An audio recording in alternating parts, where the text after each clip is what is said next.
கிறிஸ்துவின் நாமத்தில் உங்கள் அனைவரையும் வாழ்த்துகிறேன். அந்த நாளிலும் தேவனுடைய கிருபையினால் தேவ சமூகத்தில் கூடி நாம் ஆசீர்வதிக்கப்படுவதற்கு தேவன் நமக்கு ஒரு நல்ல வாய்ப்பை கொடுத்திருக்கிறார். ஆகவே இந்த நேரத்தை நாம் ஜெபத்தோடு பயன்படுத்திக் கொள்வோம். கர்த்தர் நம்மை ஆசீர்வதிப்பாராக. கண்களை மூடி ஜெபிப்போம். எங்கள் அன்பு பிதாவே, நாங்கள் ஜெபம் பண்ணுகிற நேரம் எல்லாம் சங்கீதம் 145:8 படி நீர் எங்களுக்கு சமீபமாய் வந்து விடுகிறீர். உண்மையாய் கூப்பிடும் பொழுது எங்கள் மீது அன்பு வைத்திருக்கிற தெய்வம் எங்களுக்கு அருகில் வந்திருக்கிறீர். மனது உருகும் ஆண்டவரே, சாதாரண தகப்பனை மக்கள் ஆண்டவரை வேத வாக்கியம் சொல்லுகிறபடி மெய்ப்பனில்லாத ஆடுகளைப் போல இவர்கள் இருக்கிறார்கள் என்று அவர்களுக்கு நீர் பரிதபித்தீர் என்று வேத வாக்கியம் கூறுகிறபடி இப்பொழுதும் உங்களுடைய பரிசுத்த ஆவி மழை போல இறங்கட்டும் என்று உடைய சமூகத்தில் வந்திருக்கிற ஒரு பிள்ளைகள், இந்த நிகழ்ச்சியை பார்த்து கொண்டிருக்கிற கேட்டுக்கொண்டிருக்கிற பிள்ளைகள் மீது ஒரு ஆசீர்வாதமான மழை இறங்கட்டும். தேவனே, வேதம் சொல்லுகிறது, ஆண்டவரே தேறினவன் எவனும் தன் குருவை போல் இருக்கிறார் என்று நாங்கள் கர்த்தாவே உமக்கு பிரியமானதை செய்யவும் ஆண்டவரை உம்மை போல மாறவும் இப்பொழுது உடைய பரிசுத்த ஆவி மழை போல இறங்கட்டும். ஒவ்வொருவர் மீதும் அந்தந்த ஆத்மாவில் அந்தந்த இருதயத்தில் இருக்கக்கூடிய குறைபாடுகளை அகற்றி போடும், அசுத்தங்களை எடுத்து போடும், எல்லா விதமான பாவ இச்சைகளை எடுத்து போடும், எல்லா கோப சுபாவத்தை கடின சுபாவத்தை எடுத்து போடும். கர்த்தராகிய தேவன் தாமே இப்பொழுது மனது உருகும் அந்த ஆத்மாவை நீர் ஆசீர்வதிக்க வேண்டும் என்று ஜெபிக்கிறோம். அந்த ஆத்மாவை, ஒவ்வொரு மனதை, ஒவ்வொரு ஹிருதயத்தை நீர் ஆசீர்வதியும். ஆத்மாவை ஆட்டி படைக்கிற கவலைகள், ஆத்மாவை ஆட்டி படைக்கிற சஞ்சலங்கள் நரகத்திற்கு போகட்டும். பொல்லாத பிசாசுகளை துரத்துகிறேன் என்று உலகம் கொடுத்திராத என்ப ஆறுதல், உலகம் கொடுத்திராத என்ப சமாதானம் உமது பிள்ளைகளை அளவில்லாமல் நிரப்பட்டும். ஆண்டவராகிய தேவன் இன்று உமது பிள்ளைகளை புது பாத்திரமாய், புனிதமான பாத்திரமாய் மாற்றும்படி தேவ வல்லமை இறங்கட்டும். தேவனாகிய கர்த்தர் தாமே என் மனது உருகும். 2000 ஆண்டுகளுக்கு முன்பு மனது உருகி ஒவ்வொருவர் மீதும் உடைய கரங்களை வைத்து சுகமாக்கினீர் என்று எழுதியிருக்கிறது. அதன்படி என்று இரவு கால்களில் விலகினமாய் இருக்கிற பிள்ளைகளுடைய கால்களில் உடைய வல்லமை ஏனை அற்ற விதமாய் இறங்கட்டும். இப்பொழுதே அந்தந்த கால்களில் உடைய வல்லமை பாய்ந்து போகட்டும். முட்டு பகுதி, கால் கரண்டு பகுதி, கால் பாதத்தின் பகுதி, அந்த கால்களில் என்ன பலகீனம் உண்டோ அவ்வளவு பலகீனமும் இப்பொழுதே ஓடி மறையட்டும் என்று கட்டளை கொடுக்கிறேன். தேவனே, சளி தொல்லையினால் பாதிக்கப்படுகிற பிள்ளைகள், இருமல் என்று சொல்லப்பட்ட போல்லாத பலகீனங்கள் இப்பொழுதே ஒவ்வொருவரை விட்டு ஓடி போகட்டும். ஆண்டவரே, மூச்சு விட முடியவில்லை, ஆண்டவரை தகப்பனை ஒரு விசை, ஆண்டவரை மூக்கு பகுதியை அடைத்துக் கொண்டிருக்கிற சளி தொல்லைகள் எல்லாவற்றையும் நரகத்திற்கு அனுப்புகிறேன். ஒரே தும்மல், ஒரே இருமல், ஒரே சடி எல்லாவற்றையும் நரகத்திற்கு அனுப்புகிறேன். ஒவ்வொரு சுவாச உறுப்பையும் ஆசீர்வதியும். ஒவ்வொரு சுவாச உறுப்பை நல்ல மூச்சு விடட்டும், நல்ல மூச்சு இழுக்கட்டும், நல்ல மூச்சு விடட்டும், நல்ல தூங்கட்டும். கர்த்தாவே, ஒவ்வொரு பிள்ளைகளின் நித்திரை அருமையா இன்பமாக இருக்க பண்ணும். எல்லா இரவின் பயங்கரங்களை நரகத்திற்கு அனுப்புகிறேன். தேவனே, பொல்லாத உலகத்தில் வாழ்கிறோம், பொல்லாத மக்களுக்கு மத்தியில் தான் வாழ்கிறோம். பொறாமை நிறைந்த மக்கள் ஆண்டவரை பொல்லாத அக்னியாஸ்திரங்களை எய்கிறார்கள். ஆண்டவராகிய தேவன் தாமே, ஆண்டவரை மானம் இறங்கும், கர்த்தரின் பட்சத்தில் இருக்கிற மனுஷன் எனக்கு என்ன செய்வான் என்று எழுதியிருக்கிறபடி என்று ஆண்டவரே, அந்த பிள்ளைகள் மனிதர்கள் நிமித்தம் ஆண்டவரை பாடுபடுகிற பாடுகளை இன்றைக்கு நரகத்தில் போடும். ஆண்டவரை பொல்லாத அக்னியாஸ்திரங்களை, பிசாசின் அக்னியாஸ்திரங்களை இன்றைக்கு மனுஷர் மூலமாய் சத்துரு கொண்டு வரலாம். வல்லமைகளை அழித்து போடும். பொறாமைகள், வெள்ளி சூனியங்கள் எல்லாவற்றையும் நாசம் பண்ணுகிறேன். அந்த உடம்புல இருக்கிற வேதனைகள் இப்பொழுதே வெடியவா, அந்த கை பயத்தை விட்டு வெடியவா, அந்த கை உளைச்சல் போன்ற தன்மைகள் வெடியவா, அந்த கை இழுக்கிறது என்று சொல்லுகிற தன்மைகள் வெளியவா. கர்த்தாவே, எல்லா விதமான ஆண்டவரை வயிற்று பகுதியை தாக்குற அம்புகள், ஆண்டவரை குடல் பகுதியை தாக்குற அம்புகள், தகப்பனை எல்லாம் வெளியே வரட்டு.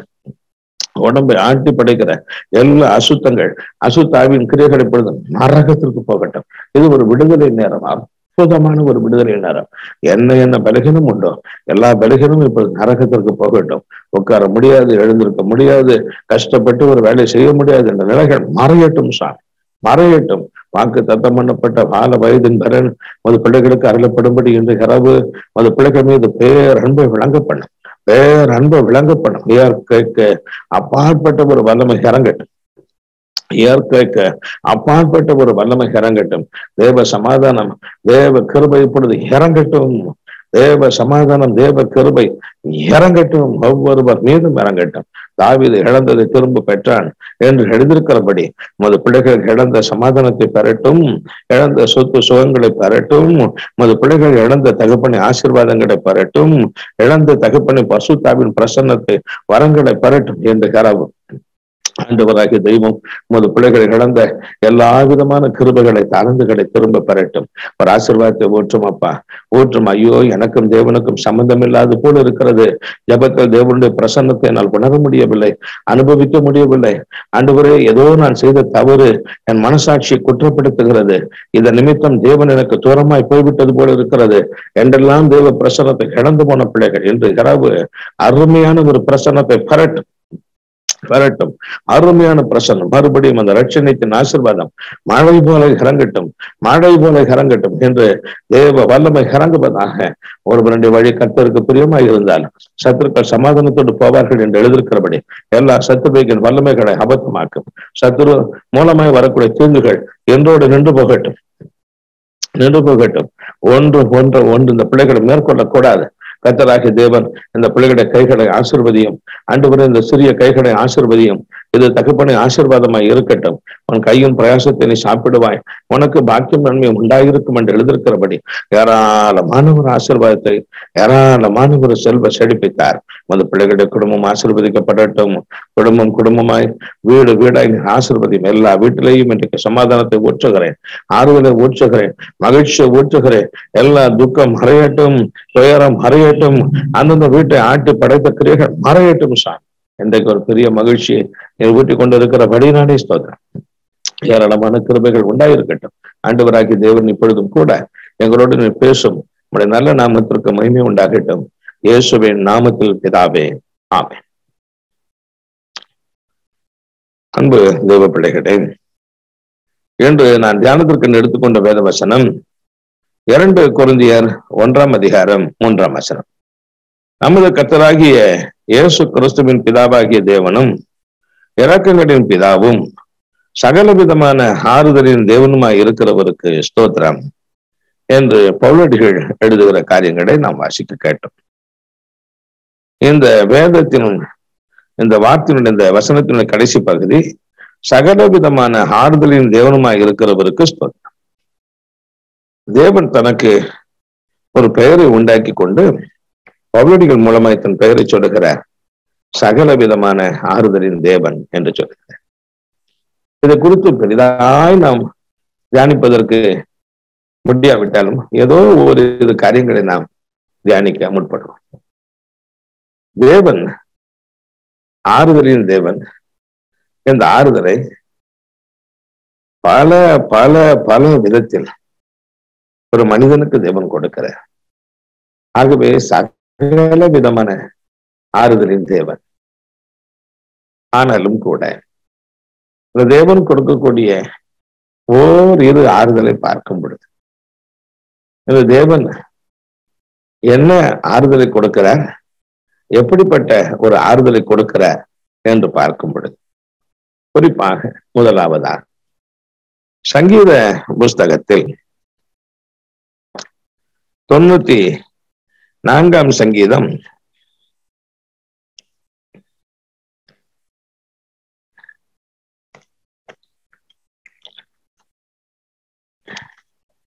19 என்ற பகுதியை நாம் வாசித்து பார்க்கும் பொழுது சங்கீதம் 94:19 என் உள்ளத்தில் விசாரங்கள் பெருகுகையில் உம்முடைய ஆறுதல்கள் என் ஆத்துமாவை தேற்றுகிறது. எங்கும் தேவன் ஆறுதல் என்று சொல்லாமல் ஆறுதல்கள் என்று சொல்லுகிறார். அப்படியானால் அந்த ஆத்துமாவில் தேவன் கொடுக்கக்கூடிய ஆறுதல் ஒரு விதத்தில் அல்ல, பல விதத்தில். ஆகவே இவைகளை தோண்டி தோண்டி தோண்டி நாம் தியானிப்போமானால் கடல் போல நாம் தியானிக்க வேண்டி வரும். அப்படி அல்ல, நம்முடைய சிற்றறிவுக்கு ஏற்றாற் போல தேவன் நம்மை அவர் சித்தத்தின்படி நடத்துவார். நம்முடைய உள்ளத்தில் தேவன் ஆறுதல் கொடுக்கிறார். இந்த உள்ளம், இந்த இருதயம் எப்படிப்பட்டது என்று நாம் பார்க்கும் பொழுது, ஒரு பக்கம் எரேமியா தீர்க்கதரிசி சொல்லும் பொழுது, இந்த ஆத்துமா, இருதயம், உள்ளம் என்று சொல்லுகிறது. கேடுபாடு நிறைந்தது எரேமியா 17:9. ஆனாலும் இந்த இருதயம் இப்படி இருப்பதற்கு பல காரணங்கள் உண்டு. இயேசு சொல்லும்போது இந்த உலகத்தில் உங்களுக்கு உபத்திரம் உண்டு என்று சொன்னார், யோவான் 16:33. இந்த உபத்திரவத்துல நம்முடைய மனது எப்படி இருக்கிறது? இயேசு காட்டி கொடுக்கப்பட்ட ராத்திரியில் மத்தேயு 26:38 அவர் சொன்னார், மரணத்திற்கு ஏதுவான ஒரு துக்கம் என்னை பிடித்திருக்கிறது. மரணத்திற்கு ஏதுவான துக்கம். போன வருடம் 2021 ஜனவரி 2 கொரோனா வியாதியின் வல்லமை என் சரீரத்தில் மிக அதிகமாய் பாதித்திருந்தது. நான் பிழைக்க மாட்டேன் என்ற நிச்சயத்தை என் மனதில் நான் பெற்றுக்கொண்டேன். ஆகவே என் அந்தரங்க உள்ளத்தில் இருந்த கவலைக்கு அளவே இல்லை. அவ்வளவு ஒரு துக்கம், அவ்வளவு ஒரு துயர். இந்த துக்கம் என் மனதை நிரப்பின பிறகு நான் நிற்கவும் நடக்கவும் கூட பலனற்றவனாய் மாறிப்போனேன். இந்த உலகத்தில் நமக்கு வரக்கூடிய உபத்திரவங்கள் நம்முடைய மனதை, நம்முடைய ஆத்துமாவை அவ்வளவு துக்கப்படுத்துகிறது, துயரப்படுத்துகிறது. சங்கீதம் 86:4 தாவீது சொல்லும் பொழுது, தேவனே என் ஆத்துமாவை மகிழ்ச்சியாக்கும் என்று சொல்லுகிறார். இந்த ஆத்துமா ஒரு பக்கம் என்ன செய்கிறது? பலவிதமான பாவங்களினார், அக்கிரமங்களினார் இந்த ஆத்துமா செத்த ஒரு ஆத்துமா போல மாறுகிறது. எசேக்கியேல் 18:20 படி. காரணம், அந்த இருதயத்தில் இருப்பதெல்லாம் மத்தேயு 15:19 படி. மார்க் 7 அதிகாரம் 21, 22, 23 படி ஒரு பெரிய பாவ பட்டியல் சொல்லப்படுகிறது. நம் இறுதி தேவைகள் ஆட்டி படைக்கிறது. விபச்சாரம், பேசித்தனம், பொய் சாட்சி, தூஷணங்கள், கொலை, பாதகங்கள், பலவிதமான பாவங்கள். ஆக இந்த ஆத்மா, இந்த மனது என்ன செய்கிறது? இவைகளினால் இந்த ஆத்மா தடுமாறுகிறது. இதை பற்றி ஏசாயா 48:22 துன்மார்க்கருக்கு சமாதானம் இல்லை. ஒரு மனுஷனுடைய மனதில் சமாதானம் இல்லை. ஒரு பக்கம் கவலை, பயம், திகில், சஞ்சலம், வியாகுலம் ஒரு மனுஷனை ஆட்டி படைக்கிறது. எந்த மனிதனை வேண்டுமானாலும் எடுத்துப்படும். கொஞ்சம் மறுபடியும் பேசி பாருங்க, எப்படி இருக்கிறீங்க என்று கேட்டு பாருங்க. அவங்க சொல்லுவாங்க, எல்லாம் சரிதான், இந்த ஒரு காரியம் நடந்துட்டா என் மனசுக்கு எவ்வளவு நல்லா இருக்கும் என்று சொல்வார். அந்த ஒரு காரியம் அந்த வீட்டில் நடைபெற வேண்டிய ஒரு திருமண காரியமா இருக்கலாம். ஒருவேளை ஏதோ ஒரு பாடுகள் அவர்களை விட்டு போக வேண்டும். பாடில்லாத மனுஷன் எங்க இருக்கிறார்? ஆனாலும் கூட தேவனுடைய ஆறுதல்கள், தாவீது சொல்லுகிறார், தேவனே உம்முடைய ஆறுதல்கள் என் ஆத்துமாவை தேற்றிற்று.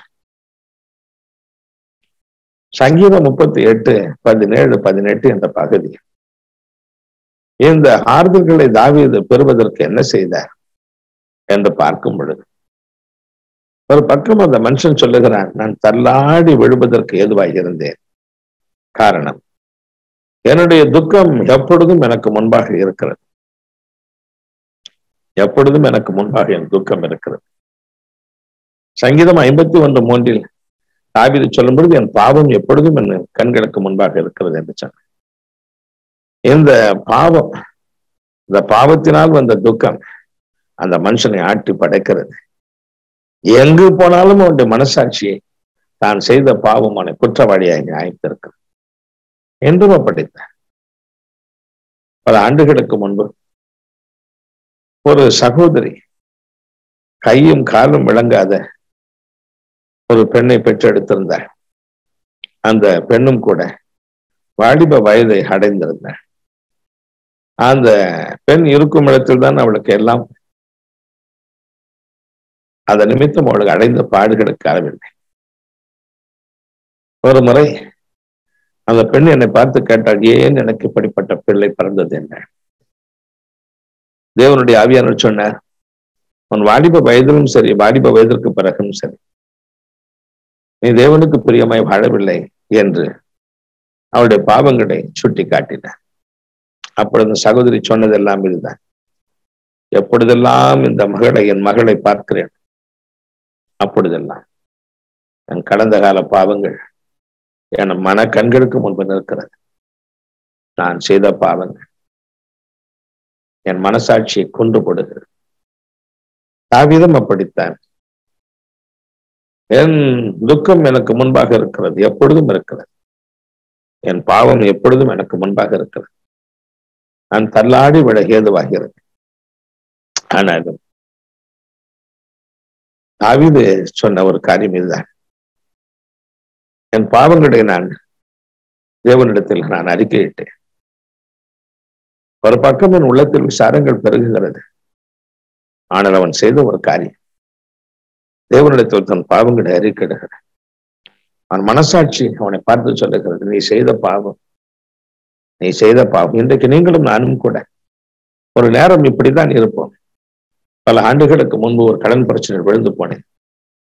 அப்பொழுது மனதில் வந்ததெல்லாம், ஒருவேளை இந்த ஊழியரை நாம் குறை சொல்லியிருப்போமோ, இந்த மனிதனுடைய மனதை வேதனைப்படுத்தி இருப்போமோ, அதனால்தான் இந்த கடன் பிரச்சனையில் தேவன் நம்மை அனுமதித்தார் என்று என் ஆத்மா பணம். ஆகவே எனக்கு ஞாபகம் வரும்பொழுதெல்லாம் சொல்வேன், தேவனே, நான் இப்படி தவறு செய்தேன், என்னை மன்னியும் என்று புலம்புறேன். அது போலவே தாவீதும் கூட தன் பாவங்களை அறிக்கையிட்டார். தேவன் செய்த காரியம் என்ன? தேவனுடைய ஆறுதல்கள் தாவீதின் இருதயத்தை நிரப்பினது, அவன் ஆத்மாவை நிரப்பினது.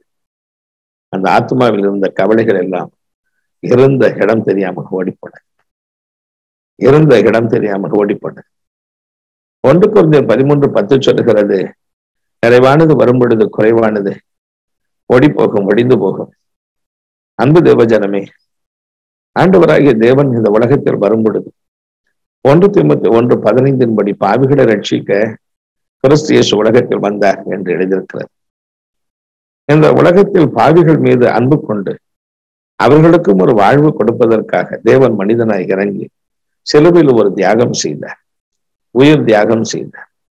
இந்த உயிர் தியாகத்தை பற்றி 1 யோவான் 2:2 சொல்லுகிறது, அவர் தான் செய்த உயிர் தியாகம் கிருபாதாரப்படி நம்முடைய பாவங்களை நீக்குவதற்கு அவர் பலியாக மாறினார்.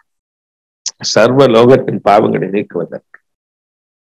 என்று ஒரு மனிதனுடைய வாழ்க்கை தான் செய்கிற தவறுதான் அவன் வாழ்க்கையை நாசமாக்குகிறது, அவன் வாழ்க்கையில் தலை நிமிர்ந்து நிற்க முடியாமல் பண்ணுகிறது உண்மை. ஆனாலும் கூட இந்த பாதையில் போய் கொண்டிருக்கிற தேவ ஜனமாகிய நீங்களும் நானும் கூட இந்த உலகத்தில் தலை நிமிர்ந்து வாழ்வதற்கு கர்த்தர் உங்களுக்கும் எனக்கும் உதவி செய்வதற்காக உயிர் கொடுத்தார்.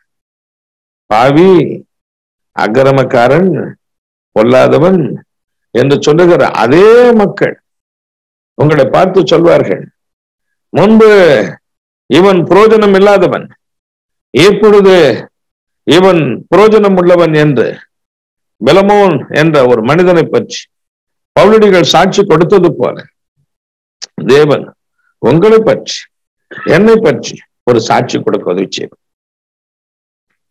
என்ன காரியத்தில் உங்கள் வாழ்க்கையில் தேவனுக்கு பிரியமற்ற வாழ்ந்தீர்களோ அதே காரியத்தில் தேவனுக்கு பிரியமாய் வாழும் பாக்கியத்தை தேவன் உங்களுக்கு கொடுக்கிறார். ஆகவே நீங்கள் சோர்ந்து போக வேண்டிய அவசியம் இல்லை. ஆகவேதான் மக்கள் மற்றொரு பார்த்து ஆச்சரியப்படுகிறார், இது எப்படி குடிக்காமல் இருந்தவன் இப்பொழுது நல்ல குடிக்கிறவன் இப்பொழுது குடிக்காமல் இருக்கிறானே, இது எப்படி? இந்த குடியை என்னால் விட முடியவில்லையே, எப்படி என்று சொல்லுகிறார்.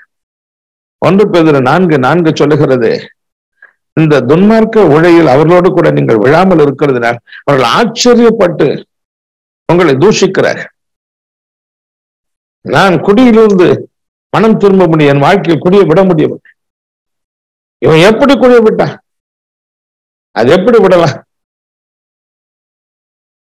ஆனால் தேவன் பாருங்க, உங்களுக்கும் எனக்கும் நம்மீது இருக்கக்கூடிய ஒரு பெரிய பாவ பாரத்தை எடுத்துப்படுகிற பாவத்தை எடுத்துப்படு. இதுதான் நம் கிறிஸ்துவண்டை வரும்பொழுதெல்லாம் ஒரு செய்கிற ஒரு பாக்கியம் நமக்கு கொடுக்கிறோம். எப்பொழுதெல்லாம் கிறிஸ்துவண்டை வருகிறீர்களோ, நம்முடைய அபாத்திரத்து தன்மையை சொல்லி நாம் புலம்புகிறோம், அழுகிறோமோ, அப்பொழுதெல்லாம் தேவன் வருகிறார், நம்முடைய வாழ்க்கையை சுத்தமாக்குகிறார். அது மாத்திரமல்ல, அந்த சுத்தமாக்கின இருதயம் எப்படி மாறுகிறது? வேதம் சொல்லுகிறது, நாம் லூக்கா 7ஆம் அதிகாரம் 48-50 சொல்லுகிறது, நீ சமாதானத்தோடு போ, உன் பாவங்கள் எல்லாவற்றையும் மன்னித்திருக்கிற நீ சமாதானத்தோடு போ. தேவன் எந்த ஆத்மா கலங்கிற்றோ, எந்த ஆத்மா புலம்பிற்றோ, எந்த ஆத்மாவில் ஒரு சந்தோஷம் சமாதானம் இல்லாமல் தவித்ததோ, அந்த ஆத்மாவை தான், அந்த மனிதனைத்தான், அந்த வாழ்க்கையை தான் தேவன் ஆசீர்வதிக்கிறார். அந்த இருதயத்தை தான் ஆசீர்வதிக்கிறார். உன்னுடைய இருதயம் இப்பொழுது எப்படி இருக்கிறது? வேதம் சொல்லுகிறது, ஏசாயா தீர்க்கதரிசியின் புஸ்தகம் 61ஆம் அதிகாரம் 10ஆம் வசனத்தில் தேவன் என்ன செய்கிறாராம்? அந்த ஆத்மா இப்பொழுது அழுது கொண்டிருக்கவில்லை, அந்த இருதயம் அழுது கொண்டிருக்கவில்லை, அந்த இருதயம் புலம்பிக் கொண்டும் இருக்கவில்லை. இப்பொழுது அந்த இருதயம் என்ன செய்கிறது பாருங்கள், ஒரே மகிழ்ச்சி. தேவன் சொல்லுகிறார், என் ஆத்மா கடி கூர்ந்திருக்கிறது, என் ஆத்மா என் தேவனுக்குள், என் ஆத்மா கடி கூர்ந்திருக்கிறது, கர்த்தருக்குள் பூரிப்பாய் மகிழுகிறேன். காரணம் என்ன? அவர் எனக்கு ரட்சிப்பின் வஸ்திரங்களை எனக்கு உடுத்து நீதியின் சால்வையை எனக்கு தரிப்பித்தார். ரட்சிப்பின் வஸ்திரம் என்ன? ரட்சிப்பு மத்திய 1:21, நம் பாவங்களை நீக்கி நம்மை ரட்சிக்கிற, நம் வாழ்க்கை நீதி உள்ள ஒரு வாழ்க்கையை மாற்றுகிற, நம் வாழ்க்கை ஒரு பெரிய ஒரு மாற்றம். நம்முடைய வாழ்க்கை நீதி உள்ள ஒரு வாழ்க்கை அல்ல, ஆனால் அது நீதி உள்ள வாழ்க்கையை மாறுகிறது. பாவம் நிறைந்த ஒரு வாழ்க்கை பாவமற்ற ஒரு வாழ்க்கையை மாற்றுகிறது என்று தேவ சமூகத்தில் வந்து புலம்புகிறோமோ, புலம்ப புலம்ப புலம்ப தேவனுடைய இறக்கம், மனது உருக்கும், தேவனுடைய அன்பு நம்மை ஆசீர்வதிக்கிறது. அந்த ஆசீர்வாதம் நமக்கு கொண்டு வருவதெல்லாம் ஒரு தேர்தல். அதற்கு பேர் பாருங்க, ரட்சிப்பின் வஸ்திரம், நீதியின் சால். இந்த அனுபவத்தை தேவன் நமக்கு கொடுக்கிறார் கொடுக்கிறார் கொடுக்கிறார் கொடுக்கிறார். இதை நாம் பெற்றுக்கொள்ளுகிறோம். அதன் பிறகு இதை நாம் பெற்றுக்கொண்ட பிறகு நம்மை பார்த்து தேவன் என்ன சொல்லுகிறார்? ஏசாயா 62ஆம் அதிகாரம் நீங்கள் 12ஆம் வசனத்தை நீங்கள் வாசித்து பார்க்கும் பொழுது, இது பரிசுத்த ஜனம் என்று அழைக்கப்படும் என்று சொல்லுகிறார். உங்களை பார்த்து என்னை பார்த்து அவர் சொல்லுகிற காரியம் பாருங்க, அவருடைய பரிசுத்த ஜனம் என்றும் கர்த்தரால் மீட்கப்பட்டவர்கள் என்றும் பாருங்கள், இது கைவிடப்படாத நகரம் என்றும் பெயர் பெறும் என்று சொல்லுகிறார். உங்களை பார்த்து என்னை பார்த்து தேவன் சொல்லுகிறார், இது பரிசுத்த ஜனம், இது என் ஜனம், என் ஜனம். அன்பு தேவ பிள்ளைகளே, இதை பற்றி நாம் சொல்லும்போது சொல்லிக்கொண்டே போகணும். கிறிஸ்துவண்டை வந்த பிறகு அவர் கொடுப்பதெல்லாம் சமாதானம், கொடுப்பதெல்லாம் மாறு. நீங்கள் ஒருவேளை நினைக்கலாம், நானும் ஜெபம் பண்றேன் ஐயா, ஒரு மாற்றம் இல்லையே என்று. ஒரு நாளும் அப்படி யோசிக்க வேண்டாம். தேவாதி தேவனிடத்தில் நீங்கள் வரும்போது அவருடைய உள்ளம் உங்களை குறித்து ஒரு நாளும் விசனம் அடையாது. இயேசு சொன்னார், வருத்தப்பட்டு பாரம் சுமப்பவர்கள் நீங்கள் எல்லோரும் இடத்தில் வாருங்கள், நான் உங்களுக்கு இளைப்பாறுதல் தருவேன், இளைப்பாறுதல் தருவேன். அந்த இளைப்பாறுதல் என் ஆத்துமா தேவனுக்குள் கடி கூறுகிறது. ஒரு மகிழ்ச்சி, ஒரு ஆறுதல், ஒரு தேர்தல். இந்த அனுபவத்திற்கு பிறகு தேவன் உங்களுக்கு கொடுக்கக்கூடிய ஒரு வாழ்க்கை எப்படி இருக்கும்? இந்த அனுபவத்தை பற்றி வேதம் சொல்லுகிறது. ஏசாயா 51:11, ஏசாயா 35:10. நித்திய மகிழ்ச்சி, நித்திய மகிழ்ச்சி உங்கள் தலைமீது இருக்கும், சஞ்சலமும் தவிப்பும் ஓடிப்போம். அது மாத்திரமல்ல, தேவன் கொடுக்கிற இந்த அனுபவத்தை பற்றி ஏசாயா 51:3 இந்த பகுதியை நீங்கள் வாசித்து பார்க்கும் பொழுது அங்கு தேவன் சொல்லுகிறார், தேவன் தேவ சமூகத்தில் வந்து புலம்பின உங்களுக்கு அவர் சீயோனுக்கு ஆறுதல் செய்கிறேன் என்று சொல்லுகிறார். அப்படி அவர் ஆறுதல் செய்யும் பொழுது உங்கள் வாழ்க்கை எப்படி இருக்கும்? வனாந்தரமான வாழ்க்கை ஏதேனை போல மாறிவிடும். அது மாத்திரமல்ல, அதன் அவாந்திர வெடியை கர்த்தரின் தோட்டத்தை போலவும் ஆற்றுவார். சந்தோஷமும் மகிழ்ச்சியும் துதியும் கீத சப்தமும் உண்டாயிருக்கும். பாழான ஸ்தலம் எப்படி மாறுகிறது பாரு. அந்த பாழான ஸ்தலம், பாழான வாழ்க்கை, அழிந்து போன வாழ்க்கை தேர்தல் பண்ணுகிற நீங்க சொல்லுகிறீர்கள், ஐயா என் வாழ்க்கை அழிந்து போனது, ஐயா வாழ்க்கை கெட்ட பழக்கத்தினால் வாழ்க்கை அழிந்து போனது என்று சொல்லுகிற அன்பு தேவ பிள்ளைகளே, தேவன் உங்களுக்கு வைத்திருப்பது அருமையான ஒரு வாழ்க்கை. ஏதேன் தோட்டத்தை போல ஒரு அருமையான ஒரு வாழ்க்கையை தேவன் வைத்திருக்கிறார். இதை பற்றி 3 யோவான் 2 வாசித்து பாருங்க. தேவன் சொல்லுகிறார், உன் ஆத்மா வாழ்வது போல எல்லாவற்றும் வாழ்ந்து சுகமாயிருக்கும். தேவன் எல்லா ஆசீர்வாதத்தையும் கொடுப்பார். எல்லா விதத்திலும் நீ நல்லா இருப்பாய். உங்களை நீங்கள் தைரியப்படுத்திக் கொள்ளுங்க. ஒரு நாளும் தேவன் நம்மை கைவிட மாட்டார். என் 21 வயதில் நான் கிறிஸ்துவண்டை வந்தேன். நான் பாவி என்று அழுது என்னை மன்னியும் என்னை காப்பாற்றும் என்று கெஞ்சு என் வாழ்க்கை மாறும்படி தேவன் இரக்கம் செய்தார். செயல் தன்னிலிருந்து கர்த்தர் என்னை காப்பாற்றினார். ஆனாலும் என் வாழ்க்கையில் ஒரே நாளில் எல்லா அற்புதம் நடைபெறவில்லை. ஒவ்வொரு நாள் இரவும் தேவ சமூகத்தில் வருவேன். என்னுடைய வாழ்க்கையின் அத்தியாவசியமான தேவைகளுக்கு புலம்பி அழுவேன். என் பாவங்களை மன்னியும் என்பேன், என்னை காப்பாற்றும் என்பேன், எனக்கு நல்ல உணவு உடை இருப்பிடம் தாரும் என்பேன். தேவன் அப்படியே வந்தார். நான் கேட்ட எல்லாவற்றையும் கொடுத்தார். தேவன் என்னை கௌரவப்படுத்தினார். எல்லாவற்றும் நீ வாழ்ந்து சுகமாய் இருப்பாய். உங்களுக்கு ஒரு அருமையான ஒரு வாழ்க்கையை கொடுப்பார். ஒரு வேளை ஏதோ ஒரு கஷ்டம், ஏதோ ஒரு பாடு உங்களை பிடித்திருக்கிறதா? கவலைப்படாது. தேவன் உங்களுக்கு உதவி செய்வார்.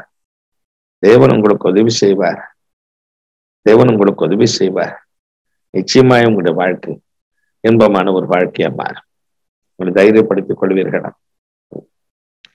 வேலை வசதிகள் இல்லையோ, வீட்டினில் வறுமை இல்லையோ, வேலை வசதிகள் இல்லையோ, வீட்டினில் வறுமை இல்லையோ, மனிதர் மத்தியில் வேட்கமோ, மருளாதே மன்னன் இயேசு பார். மனிதர் மத்தியில் வேட்கமோ, மருளாதே மன்னன் இயேசு பார். கல்வாரியின் மேட்டினில் கலங்கும் கர்த்தன் முண்டல்லோ, உன்னை எண்ணி உள்ளம் நொந்து, உன்னை எண்ணி உள்ளம் நொந்து அணைக்க இயேசு துடிக்கிறார். கவலை ஏன், கலக்கம் ஏன், கர்த்தர் இயேசு அழைக்கிறார். அன்பின் தேவன் இயேசு உன்னை அழைக்கிறார். சொந்து போகாது. நம் சாதாரண மனிதர், நம்ம தேவன் அழைக்கிறார். நம் வாழ்க்கையில் நம்மையும் அறியாமல் அவர் சமூகத்தின் ஆசீர்வாதங்களை, சகலவிதமான ஆறுதல்களை, குறிப்பாக நம்முடைய இருதயத்தில், நம் ஆத்மாவில் ஒரு ஆறுதலை பெற்றுக்கொள்ள பண்ணுகிறார். இந்த ஆறுதல் எல்லாவற்றிலும் வாழ நமக்கு உதவி செய்யும். போகட்டும். இரண்டாவதாக வேறு ஒரு ஆறுதலை பற்றி நாம் தியானிக்க முற்படுவோம். வேறு ஒரு ஆறுதல். தேவன் என்ன செய்கிறார்? அவர் தம்முடைய ஆறுதல்களை நமக்கு கொடுக்கிறார். தேவனுடைய ஆறுதல் வேத புத்தகத்தை நாம் வாசித்து பார்க்கும் பொழுது, அதே 2 கொரிந்தியர் 1ஆம் அதிகாரம் 4ஆம் வசனத்தினுடைய இறுதி பகுதியை வாசிக்கும் பொழுது, எங்களுக்கு வரும் சகல உபத்திரவங்களிலேயும் அவரே எங்களுக்கு ஆறுதல் செய்கிறது. எங்களுக்கு வரும் சகல உபத்திரவங்களிலேயும் அவரே எங்களுக்கு ஆறுதல் செய்கிறது. 2 கொரிந்தியர் 1:4 பிற்பகுதியை படி சொல்லுகிறேன். நமக்கு வரும் சகல உபத்திரவங்கள் என்று எழுதியிருக்கிறது. எல்லாம் சகலதான், ஒரு உபத்திரம் இல்லை, கணக்கில் அடங்காத உபத்திரம். ஆனால் இந்த உபத்திரவங்களை பற்றி நாம் யோசிப்பதற்கு முன் இந்த உபத்திரவங்கள் வந்து விடுகிறது, உண்மைதான். ஆனால் இந்த உபத்திரவத்தில் தேவன் நமக்கு என்ன செய்கிறார்? இந்த உபத்திரப்பட்ட பிள்ளைகளை தேவன் கைவிட்டு விடுகிறாரா? அன்பு தேவ பிள்ளைகளே, வேத வாக்கியம் சொல்லுகிறது, உபத்திரவப்படுகிற ஒரு மனுஷனுக்கு தேவன் செய்கிற ஒரு பாக்கியமான ஒரு காரியம். சங்கீதம் 22:24 வாசித்து பாரு. உபத்திரவப்பட்ட உண்டு உபத்திரவத்தை அற்பமா எண்ணாமலும் அருவருக்காமலும் அவனுக்கு தன் முகத்தை மறைக்காமல் அவன் கூப்பிடும் பொழுது அவனுக்கு பதில் கொடுக்கிறார். தேவன் எப்படிப்பட்டவர்? உபத்திரவத்தில் ஒரு மனுஷன் கூப்பிடுகிறார், ஐயோ தெய்வம் எனக்கு உதவி செய்யக்கூடாதா? தேவன் என்னை காப்பாற்றக்கூடாதா? வேத புத்தகத்தை வாசித்து பார்க்கும் பொழுது 38 வருஷம் வியாதிப்பட்ட ஒரு மனுஷன் பெலஸ்தர் குளத்தின் அருகில் படுத்து கிடந்தார். ஆனா தேவனே போய் அவனை சந்தித்து அவனுக்கு ஒரு சுகம் கொடுத்தார் என்றுதான் அந்த யோவான் 5ஆம் அதிகாரம் முதல் 9 வசனங்களில் வாசிக்கிறோம். ஆனாலும் அந்த 38 வருஷ வியாதி அவனுக்கு ஏன் வந்தது என்பதை 14ஆம் வசனம் பதில் கொடுக்கிறது. இனி உனக்கு அதிக கேடுபாடான காரியங்கள் வராதபடி நீ போய் நீ பாவம் செய்யாது என்று தேவன் சொல்லுகிறார். பாவத்தினால் அவன் பாவத்தினால் பாடுபட்டான், உண்மைதான். அந்த 38 வருஷ வியாதியில் அவன் என்ன கதறினான்னு தெரியாது. அவன் ஒரே கூப்பிட்டிருக்கலாம், ஐயோ தேவன் எங்க இருக்கிற, எனக்கு உதவி செய்கிற தேவன் எங்கே என்று புலம்பி இருக்கிறான். தேவன் அவனை தேடி போனார். நீ சுகமாக வேண்டும் என்று விரும்புகிறாயா என்று கேட்ட, எனக்கு உதவி செய்ய ஒருவரும் இல்லை என்று அழுத. தேவன் அவனை பார்த்து சொன்னார், நீ எழுந்து உன் படுக்கை எடுத்துக்கொண்டு நட. தேவன் அவன் பாவத்தின் நிமித்தம் தேவன் அவனுக்கு தன் முகத்தை மறைக்கவில்லை. ஏசாயா 59:2 சொல்லுகிறது, நம்முடைய அக்கிரமங்களை தேவனையும் நம்மை பிரிக்கிறது என்று ஒரு பக்கம் வேதம் சொல்லுகிறது. ஆனா மறுபக்கம் உன் வாழ்க்கையில் நான் படுகிற துயரத்தின் மத்தியில் தேவனுக்கு கூப்பிடும் தேவனுடைய இறக்கம், மனது உருக்கம், ஒரே நொடி பொழுதில் நம் பாவங்களை எடுத்து போடுகிறது. அவர் நமக்கு இரக்கம் செய்யும்படி நமக்கு உதவி செய்யும். யாக்கோபு 5:13 சொல்லுகிற, ஒருவன் துன்பப்பட்டால் ஜெபம் பண்ண கடமை.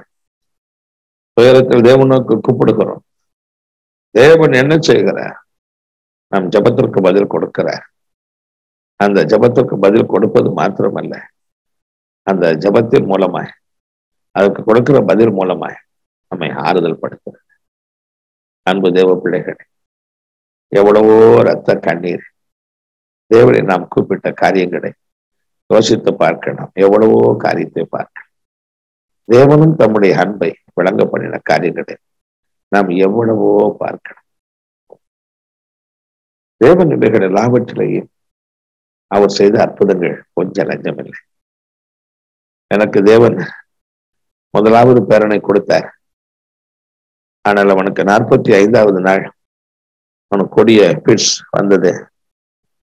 அவன் மூச்சு விட முடியாமல் தவித்தான். செத்தவனை போல மாறி போனான். இரவு 12 மணி அளவில் எவ்வளவோ கஷ்டத்திற்கு மத்தியில், தடுமாற்றத்திற்கு மத்தியில் ஒரு ஹாஸ்பிட்டல் கொண்டு போனோம். வேற எங்கேயாவது கொண்டு போங்க, பிழைக்க மாட்டான் என்றாரு. வேறு ஒரு ஹாஸ்பிட்டலுக்கு கொண்டு போனோம். அந்த ஹாஸ்பிட்டல்ல சிகிச்சை கொடுத்தாரு. ஆனாலும் அவர்கள் சொன்னார், 2 நாட்கள் கழித்துதான் சொல்ல முடியும் அவன் பிழைப்பானா என்று என்றார். இரவும் பகலும் நாங்கள் தேவனை நோக்கி கதறி அழுதோம். தேவனே எங்களுக்கு இறங்கும் என்று புலம்பியாடு. தேவன் மனம் இறங்கினார். தகுதியற்ற எங்கள் ஜபத்தை கேட்டார். அவனுக்கு ஒரு சுகத்தை கொடுத்த, அவனை வாழ பண்ணினார். இன்றைக்கு அவன் முகத்தை பார்க்கும் பொழுது, ஐயோ தேவன் எங்களுக்கு எப்படிப்பட்ட ஒரு ஆறுதலை பண்ணினார். அன்பு தேவ பிள்ளைகள், சோர்ந்து போகாதிருக்கு. ஏதோ ஒரு உபத்திரம் நம்மை பிடிக்கிறது, ஏதோ ஒரு பாடு நம் மனதை நொறுக்கி போடுகிறது. அதில் நாம் தேவன் நோக்கி புலம்பி அழுகிறோம். தேவன் நமக்கு கொடுக்கிற ஒரு பதில், நம் ஜபத்திற்கு நமக்கு அருளுகிற ஒரு பதில், நமக்கு ஒரு ஆறு. இரண்டாவதாக, நமக்கு வருகின்ற சகல உபத்திரவங்களிலேயும் தேவன் நமக்கு ஆறுதல் படுத்துகிறார். சகல உபத்திரவங்கள்.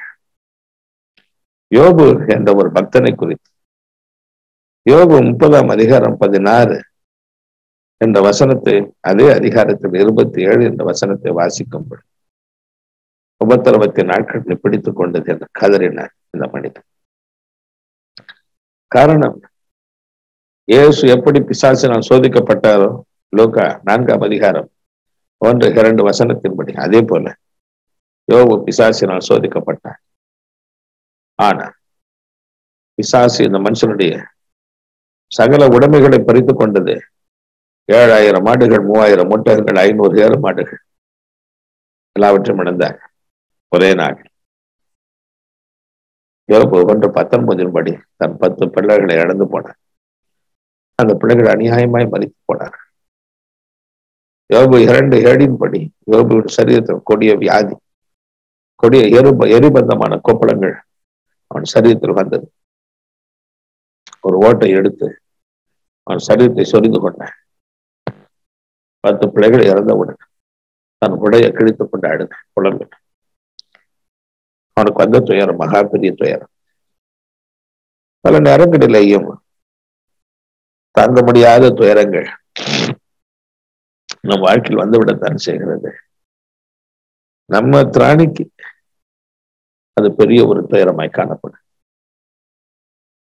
1 பேதுரு 5:8 படி, கர்ச்சிக்கிற சிங்கம் போல எந்த மனுஷனையும் விடவில்லை, எவனை விழுங்கலாம் என்று பகை தேடி சுட்டி திரிகிறான். அப்படிப்பட்ட சூழ்நிலைகளில் நம்முடைய உள்ளம் தியங்குகிறது, கலங்குகிறது, புலம்புகிறது. நாம் தவிக்கத்தான் செய்கிறோம். அதே நேரத்தில் கதறுகிறோம், தேவனே என்னை காப்பாற்றப்பட்ட கதறு. ஒரு பக்கம் நமக்கு ஒரு பதிலும் இல்லாதது போல காணப்பட்டாலும் கூட தேவன் என்ன செய்கிறார்? ஒரு குறிப்பிட்ட நேரத்திற்கு பிறகு தேவன் வருகிறார். யோபு 42:5 படி, யோபுவுக்கு அவன் தரிசனமானது போல நமக்கும் தேவன் வெளிப்படுகிறார். ஏதோ ஒரு விதத்தில் அவர் வெளிப்படுகிறார். என்ன நடக்கிறது? அற்புத விதமாய் நம்முடைய உபத்திரவத்தை மாற்றுகிறார். யோபு 42:10-12 சொல்லுகிறது, தேவன் யோபுவின் சிறையிருப்பை மாற்றினார். யோபுவின் சிறையிருப்பை மாற்றினார். கர்ச்சிக்கிற சிங்கம் போல எவனை விழுங்கலாம் என்று. இன்னைக்கு உங்களுக்கு விரோதமாய் பிசாசின் ஆவிகள் வரலாம், வெள்ளி சூனியங்கள் வரலாம், மாந்திரியங்கள் வரலாம், ஏவல்கள் வரலாம். உங்களை கொன்று போடும், உங்களை அடித்து போடும்படி வரலாம். ஆனா கொன்று போடுமா? இல்லை. அடித்து போடுமா? இல்லை. ரோமர் 8ஆம் அதிகாரம் 36, 37 இந்த வசனங்களை நீங்கள் வாசித்து பார்க்கும் பொழுது பவுலடிகள் சொல்லுகிறார், தேவன் என்ன செய்கிறார்? நம் வாழ்க்கையில் அவர் செய்கிற அற்புதமான ஒரு காரியம் பாருங்க. உபத்திரவமோ, வியாகுலமோ, துன்பமோ, பசியோ, நிர்வாணமோ, நாச மோசமோ, பட்டயமோ, இவைகள் எல்லாவற்றிலும் இருந்து நம்மில் அன்பு கூறுகிற கிறிஸ்து நம்மை ஜெயம் கொள்ள பண்ணுகிறார். வருகிறது ஏசாயா 59:19 படி வெள்ளம் போல வருகிறது. வாழ்க்கை பத்திரம் வருகிறது. தேவன் என்ன செய்கிறார்? அந்த உபத்திரவத்தை எடுத்து போடுகிறார். 1 Corinthians 10:13 சொல்லுகிறது. நமக்கு வரக்கூடிய சோதனை ஒரு பக்கம் தேவன் அதை எப்படி அனுமதிக்கிறார், நமக்கு எவ்வளவு தாங்கக்கூடிய சக்தி இருக்கிறது அந்த அளவிற்கு தான் அனுமதிக்கிறார். மறுபக்கம் எப்படி ஆகிலும் அந்த பிள்ளைகள் தப்பித்துக் கொள்ள வேண்டும் என்று ஒரு வழியும் உண்டு பண்ணுகிறார். ஒருவேளை நீங்கள் ஜெபம் பண்ணுகிற ஒரு வீராங்கனையாக மாற்றி உங்கள் ஜெபத்தின் மூலமாகவே அந்த உபத்திரவத்தை எடுத்து போடுவேன். ஐயோ, எனக்கு அப்படி ஜெபம் பண்ண முடியாது என்று சொல்லுகிறீர்கள். உங்களுக்கு ஒரு ஊழியனை அனுப்புவார், ஒரு ஊழியக்காரனை அனுப்புவேன். அந்த ஊழியக்காரன் உங்களுக்கு ஜெபம் பண்ணுகிற ஒரு ஊழியக்காரனை அனுப்புவேன். எப்படி சாரிபாத் விதவை வீட்டில் ஒரு மரணம் வரப்போகிறது, அந்த மரணத்திலிருந்து சாரிபாத் விதவையின் மகனை காப்பாற்ற வேண்டும் என்று விரும்பின தேவன் முன்கூட்டியே எலியாவை அந்த வீட்டுக்கு அனுப்பவில்லையா? சோர்ந்து போகாதீர்கள். ஒரு சுனேம் என்ற ஊரில் இருந்த கனம் பொருந்தின ஒரு ஸ்திரீ, அந்த வீட்டுக்கு தேவன் ஒரு எலிசாவை அனுப்பவில்லை. நீங்கள் நினைக்கலாம், ஐயோ எனக்கு யாரும் இல்லை, எனக்கு ஜெபம் பண்ண முடியாது. ஒரு பக்கம்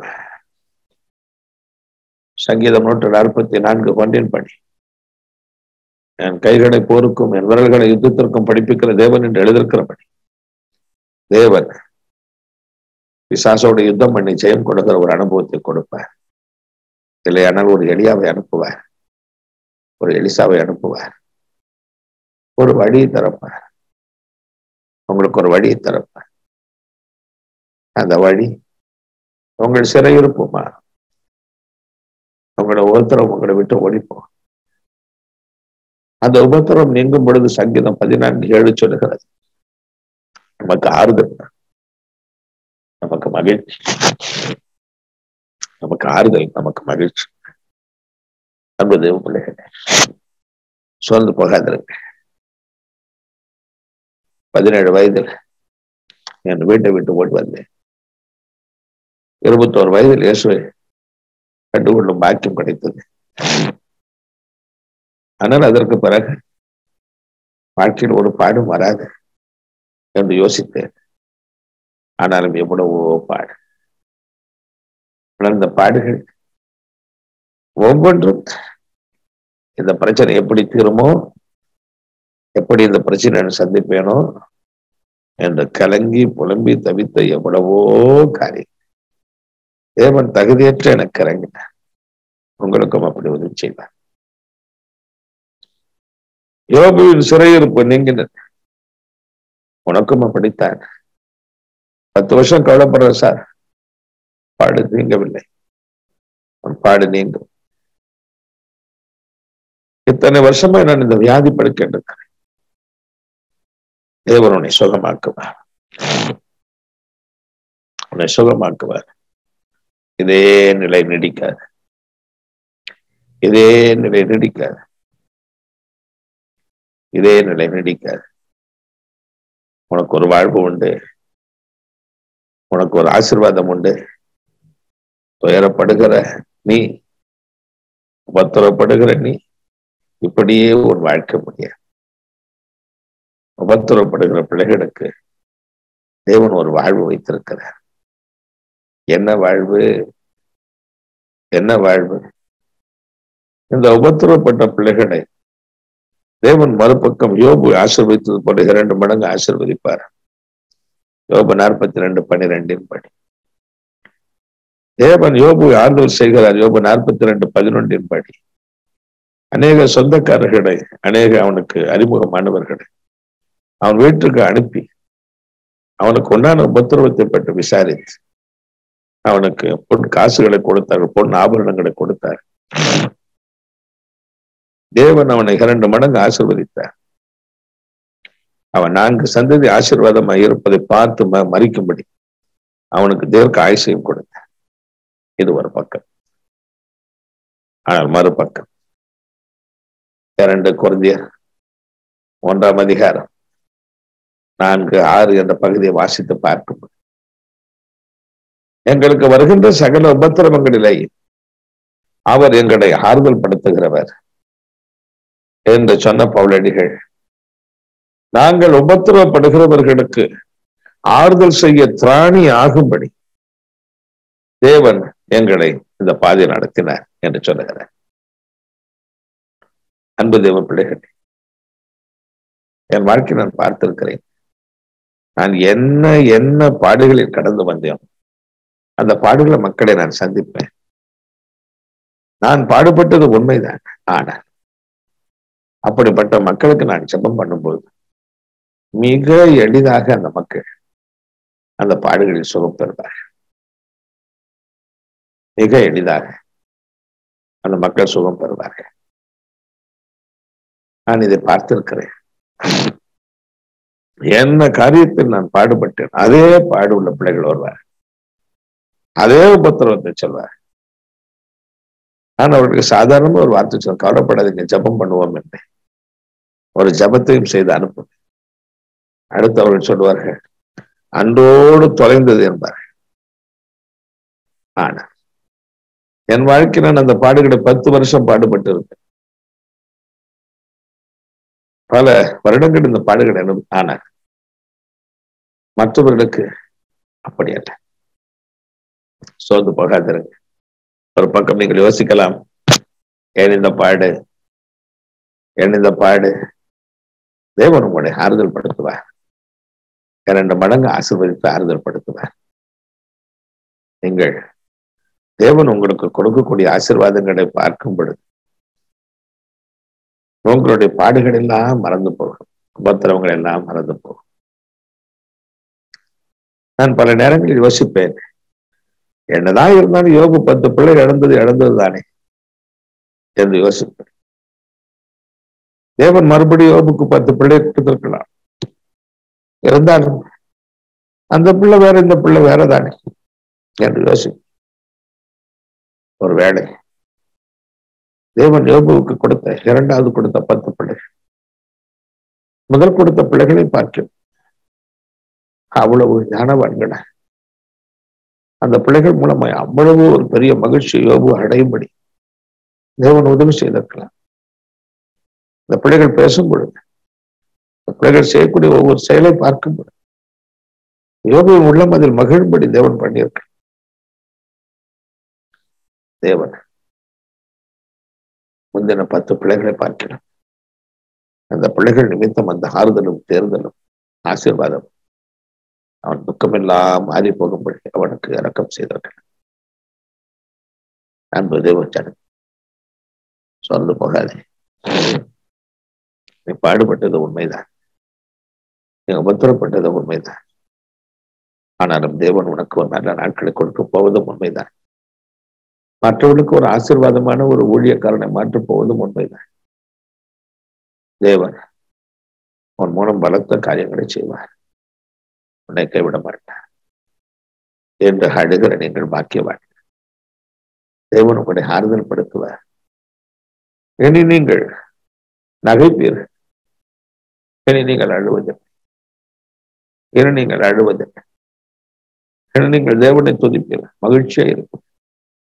உங்கள் உபத்திரவத்திற்கு தக்க, உங்கள் பாடுகளுக்கு தக்க மகிழ்ச்சி தேவன் சங்கீதம் 90:15 விட உங்களுக்கு கொடுப்பார்.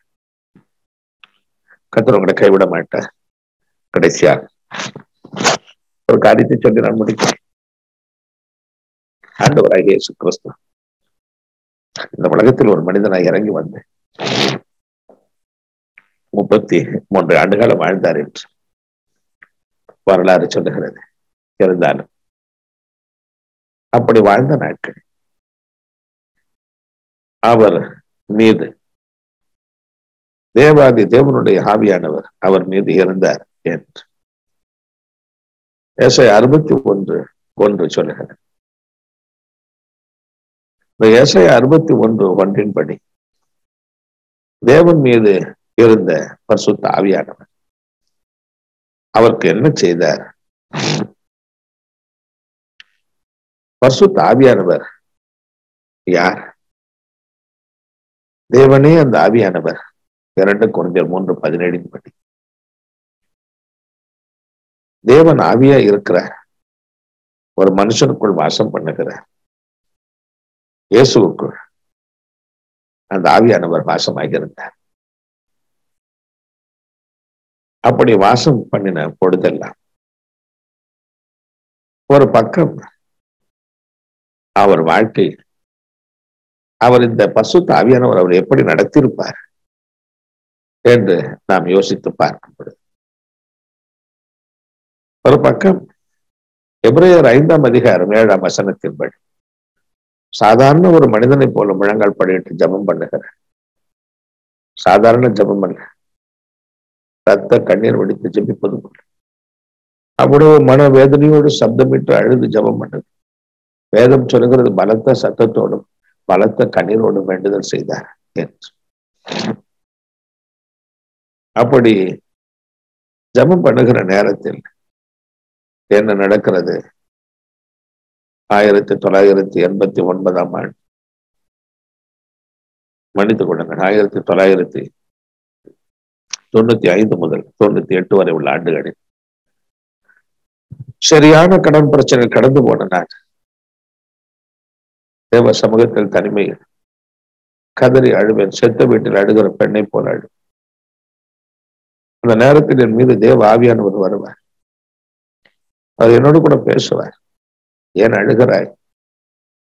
நான் உன்னை கைவிட மாட்டேன், நான் அழாதே.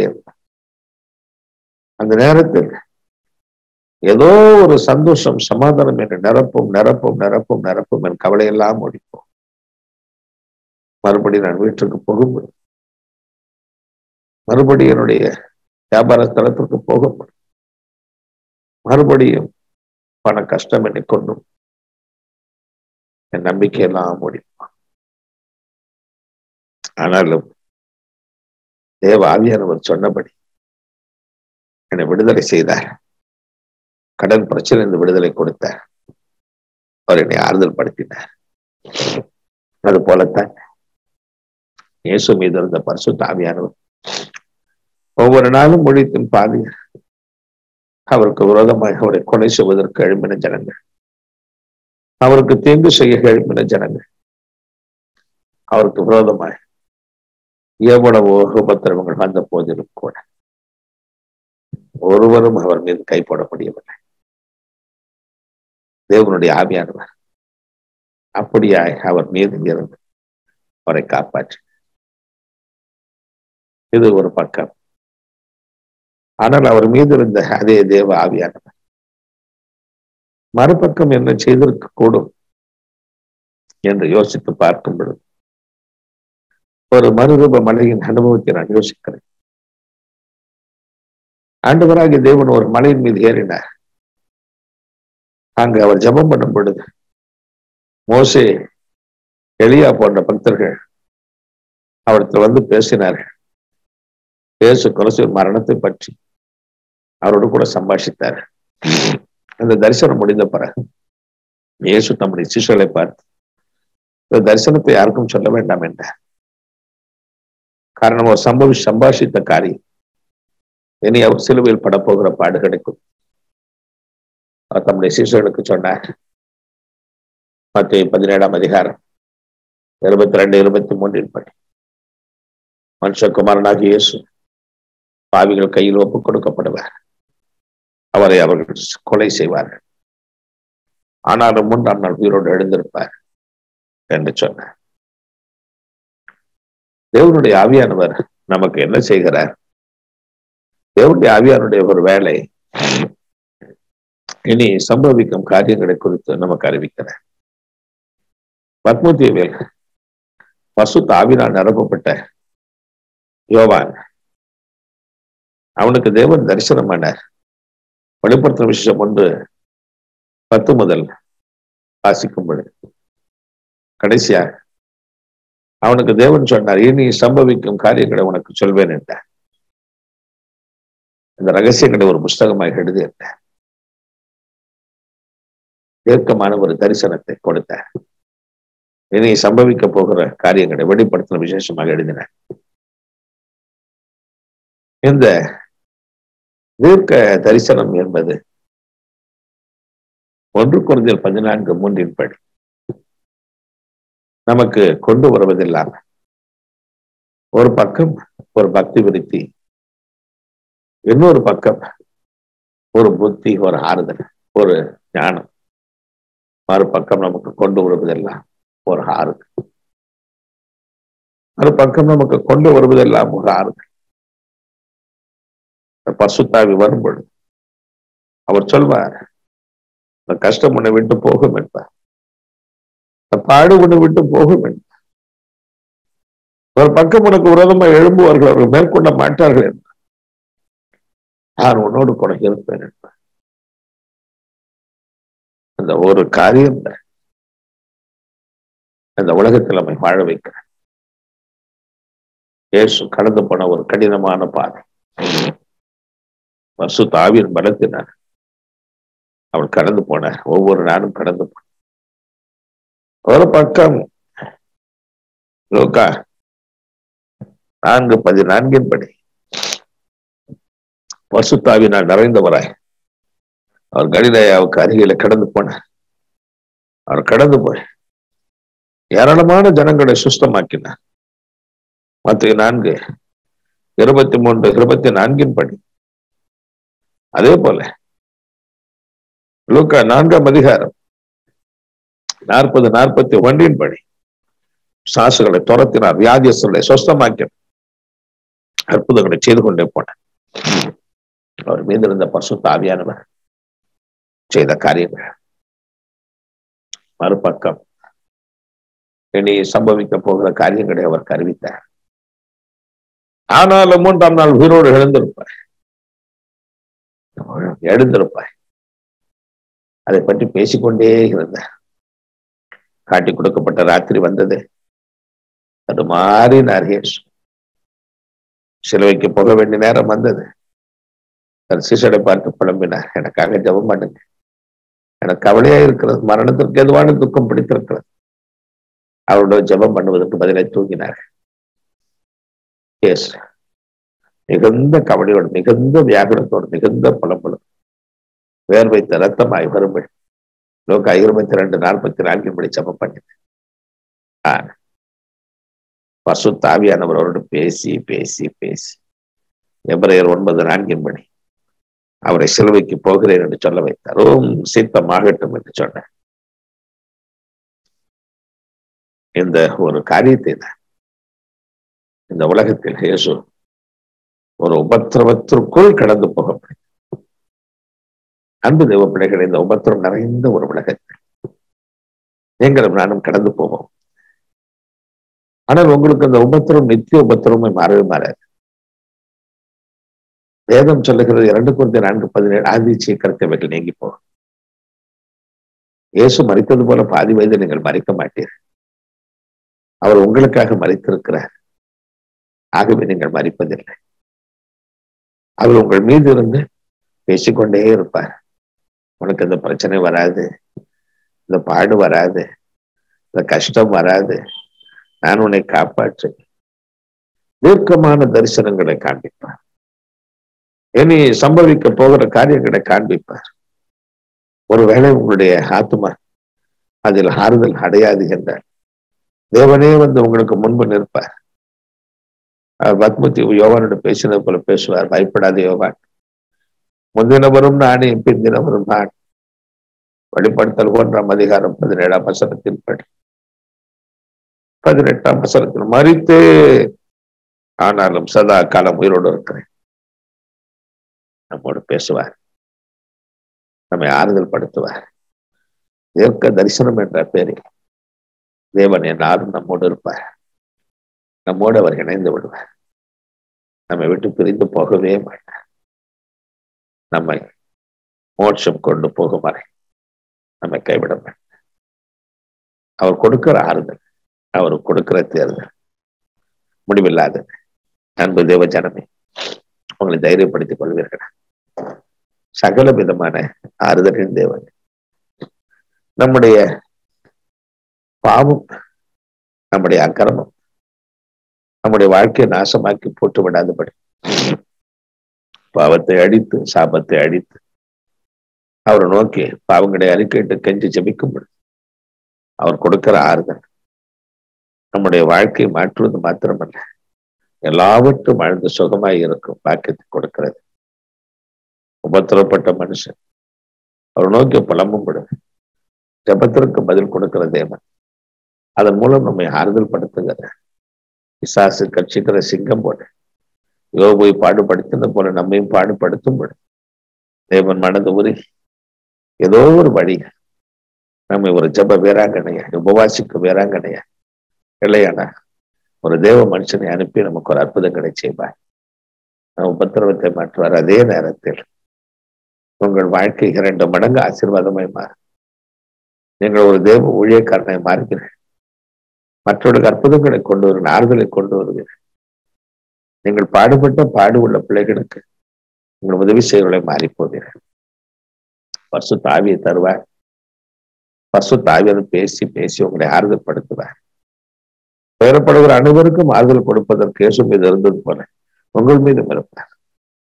உங்களை ஆறுதல் படுத்துவது மாத்திரமல்ல, இந்த உலகத்தில் இயேசு செய்த அற்புதங்களை, அடையாளங்களை செய்யவும் மறுபக்கம் ஒரு நாள் வரும் பொழுது மோட்சம் உங்களுக்கு காத்திருக்கும். அங்கு தேவன் கொடுப்பதெல்லாம் நித்திய ஆறுதல், நித்திய இளைப்பாறுதல். அதை கிருபையாய் கொடுப்பார். காரணம் பரிசுத்தாவிக்கு பெயர் கிருபையின் ஆவி. அவர் உங்களை கைவிட மாட்டார். நிச்சயம் உங்களை ஆசீர்வதிப்பார். நிச்சயம் இந்த நாள் நீங்கள் ஆசீர்வதிக்கப்படுங்க. ஒரு வினாடி ஒரு ஜபம் செய்து முடிப்போம். நாம் ஜபம் செய்வோம். எங்கள் அன்பு பிதாவே, உடைய பாதத்தில் விழுகிறோம் அப்பா. நாங்கள் எவ்வளவு ஒன்றுக்கும் உதவாதவர்கள், எவ்வளவு நாங்கள் தகப்பனே பாவிகளிலும் பாவிகள், நீசர்களிலும் நீசர்கள்.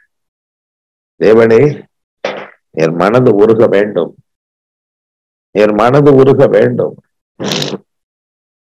மனது உருக வேண்டும்.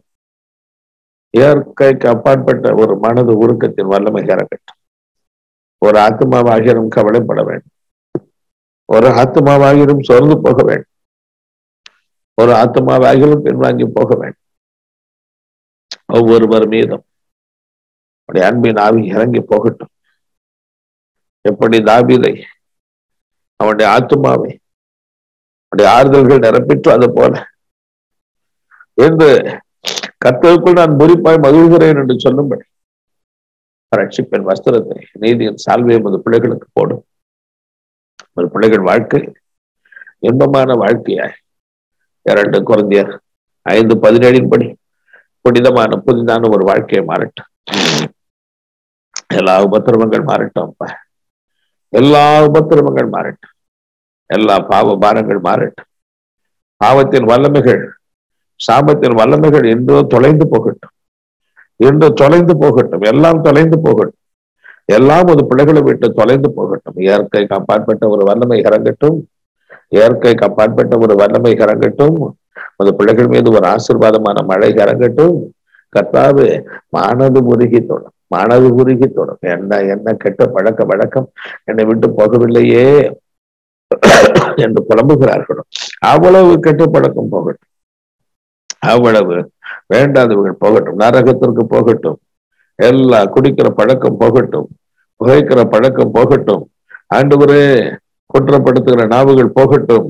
ஆண்டவரே, மூர்க்கம் போகட்டும். பிடிவாதம் போகட்டும். கடின சுவாபம், கடின இருதயம் போகட்டும். தேவனே, எல்லா அடிக்ஷன்ஸ், கெட்ட பழக்க வழக்கங்கள் இப்பொழுது நரகத்திற்கு போகட்டும். நரகத்திற்கு போகட்டும். இப்பொழுது வானம் திறந்திருப்பதாக ஒரு மகிமையான ஒரு வாழ்வு, மகிமையான ஒரு ஆசீர்வாதம் இறங்கட்டும். இப்பொழுது எல்லா சத்ருவின் வல்லமைகளை அடித்து போடுகிறவர் இப்பொழுது இறங்கி ஆக வேண்டும். எல்லா சத்ருவின் வல்லமைகள், எல்லா சத்ருவின் வல்லமைகள் இப்பொழுது அழிந்து போகட்டும்.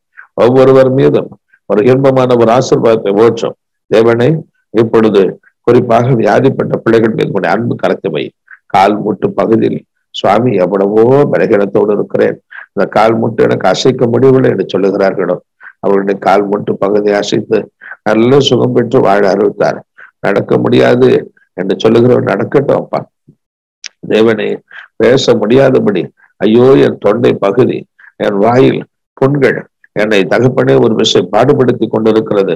என்று சொல்லுகிறார்கள். வாயில் இருக்கிற புண்கள் மறையட்டும், தொண்டையில் இருக்கிற புண்கள் மறையட்டும், எல்லா விதமான தொண்டை பகுதி, வாய் பகுதி, இவர்களை பிடித்திருக்கிற அசுத்த ஆவிகள் இப்பொழுது மறைந்து போகட்டும். பேசுவதற்கு எனக்கு திராணி இல்லாதபடி இருக்கிறது என்று சொல்லுகிற ஒவ்வொருடைய குரல் வளை ஆசிர்வதியும், ஒவ்வொரு குரல் வளை ஆசிர்வதியும். தேவனாகிய கர்த்தாவே, ஒரு தோல் வியாதி, உடம்பில் தகப்பனை காணப்படுவதெல்லாம் ஒரு ஊரல், ஒரு விதமான தகப்பனை, ஒரு விசை கர்த்தாவே ஸ்கின் அலர்ஜி எல்லாம் மறைந்து போகட்டும், மறைந்து போகட்டும். இப்பொழுது அற்புதங்கள் மேல் அற்புதங்கள், அற்புதங்கள் மேல் அற்புதங்கள் நடக்க வேண்டும், அற்புதங்கள் மேல் அற்புதங்கள் நடக்க வேண்டும். தேவனாகிய கர்த்தாவே, முடிவில்லாத அன்பை போற்றும். தேவனாகிய கர்த்தாவே, முடிவில்லாத அன்பை போற்றும். ஒவ்வொருவரையும் சுகமாக்கும் அப்பா. என்ன வியாதி இருந்தாலும் சுகமாகட்டும். இருதயம் பலகீனமாய் இருக்கிறதா, சுகமாகட்டும். புது இருதயமாய் மாறட்டும், புது இருதயமாய் மாறட்டும். சுவாசிக்க முடியவில்லையா, அந்த நுரையீரல் ஆசீர்வாதமாய் மாறட்டும். நல்ல சுவாசம், நல்ல மூச்சு விடட்டும், மூச்சு இழுக்கட்டும், மூச்சு விடட்டும். அற்புத சுகத்தை தாரும்.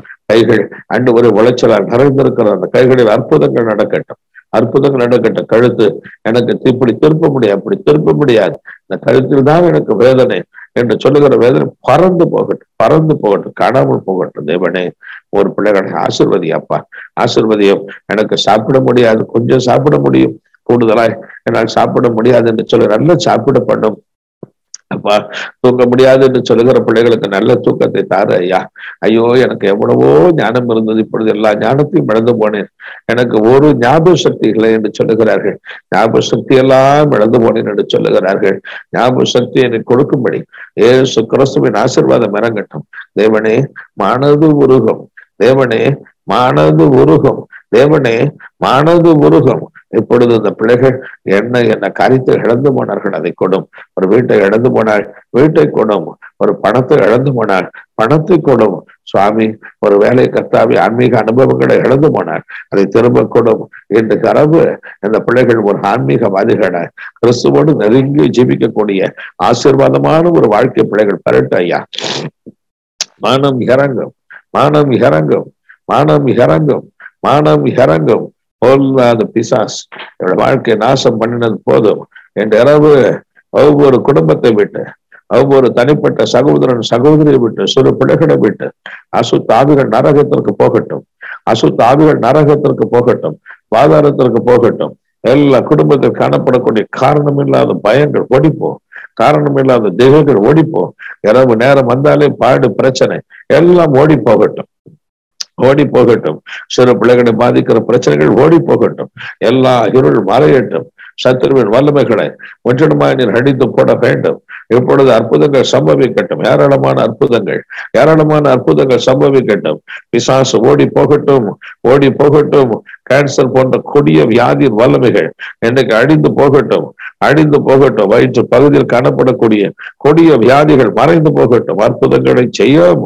இப்பொழுது அற்புதங்கள் நடக்க வேண்டும், அற்புதங்கள் நடக்க வேண்டும். எல்லா வியாதிகளை நரகத்தில் போடுகிறேன், நரகத்தில் போடுகிற வியாதிகள் பறக்கட்டும். பிசாசு கொண்டு வந்த வியாதிகள் பறக்கட்டும். எல்லா பொல்லாத வல்லமைகள் பறக்கட்டும். அற்புதங்களை செய்கிறவராய், அதிசயங்களை செய்கிறவராய், முடிவில்லாத ஒரு இரக்கத்தை காண்பிக்கிறவராய், மனது உருகும், மனது உருகும், மனது உருகும், மனது உருகும். இப்பொழுது அற்புதங்களை செய்து கொண்டிருப்பதற்காய் ஸ்தோத்திரம், அற்புதங்களை செய்து கொண்டிருப்பதற்காய் ஸ்தோத்திரம், அற்புதங்களை செய்து கொண்டிருப்பதற்காய், அற்புதங்களை செய்து கொண்டிருப்பதற்காய் ஸ்தோத்திரம். ஒவ்வொருவர் மீதுமுடைய வல்லமை இறங்கட்டும், ஒவ்வொருவர் மீதுமுடைய வல்லமை இறங்கட்டும். எல்லா அசுத்த ஆவின் வல்லமைகள் இறந்து போகட்டும். பரிசுத்த ஆவியினால் என்ப குரலுக்கு தகப்பனை பாத்திரவான்கடாய், என்ப குரலால் ஒரு மாறுதல் தேர்தல் ஆண்டவரே, இவைகள் இந்த பிள்ளைகளை நிரப்பட்டும், நிரப்பட்டும், நிரப்பட்டும்.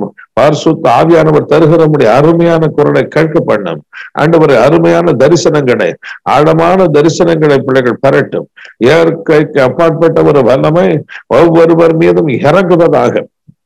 இயற்கைக்கு அப்பாற்பட்ட விதத்தில் நீர் அருளுகிற தகப்பனை ஆறுதல்களை, ஆண்டவரை தேர்தல்களை அனுபவிக்கும்படி இவர்களை பரிசுத்த ஆவியினால் நிரப்பும், ஆன்மீக வரங்களால் நிரப்பும், தீர்க்க தரிசன வரங்களால் நிரப்பும். அந்த பிள்ளைகளை ஆசீர்வதித்தார்.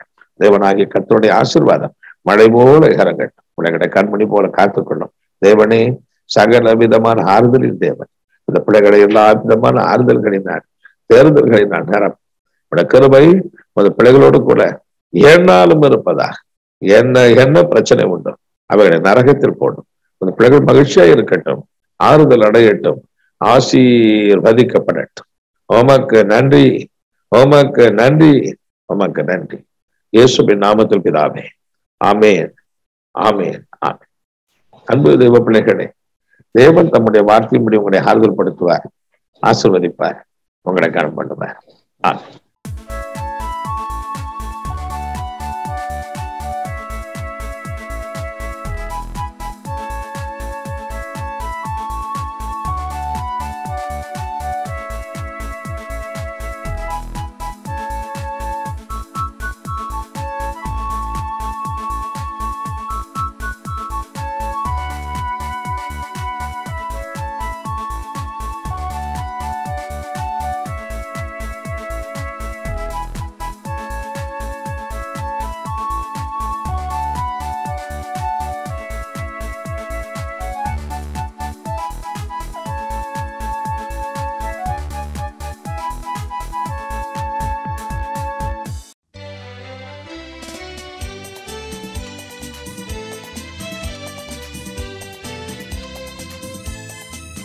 உள்ளத்தில் பிறக்கிறதெல்லாம் இரக்கம், மனது உருக்கு. மார்த்தாலும் மரியாலும் மலம் கொடுத்து ஆண்டவர் கண்ணீர் வடித்தார். எதற்காக இந்த உபத்திரவங்களை தேவன் நம் வாழ்க்கையில் அனுபவிக்க வேண்டும் என்று வேத வசனங்களை ஆராய்ந்து பார்க்கும் பொழுது